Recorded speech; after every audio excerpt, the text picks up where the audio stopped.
Студенттер үшін жағымды жаңалық, бұдан былай шәкіртақы алып жүрген студенттер енді мемлекеттік Наурыз тұрғын үй бағдарламасына қатыса алады.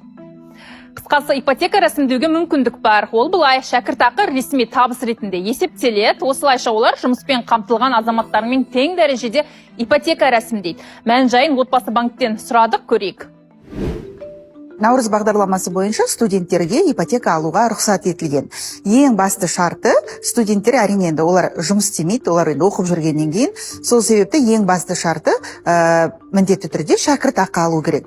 Егер де шәкіртақы алатын студент, яғни грантта оқитын шәкіртақы алатын студент болса, онда сол үстіндегі жетпей тұрған қаражатына екі жаңағы қосалқы қарыз алушы созаемщик дейді, гарант деп жатады халық арасында. Осылай екі гарант тартуға мүмкіндік бар. Ол кез келген азамат болуы мүмкін, ата-анасы болуы мүмкін, немесе туған туысқандар, дос, кез келген үшінші тұлға бұл жерде гарант болып келе алады. Сонда жаңағы өзінің стипендиясы бар студент, егер де 2 миллион жиынтығы болса, өтіп тұрса Наурыз бағдарламасымен, онда әрине біздің бағдарлама бойынша үйлі болуға болады. Қазіргі таңда бұндай азаматтар бар Қазақстан бойынша.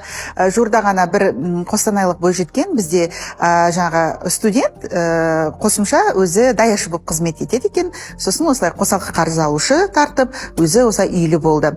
Мұндай жастар әрине мен ойлаймын көп адамдарға мотивация болады деп.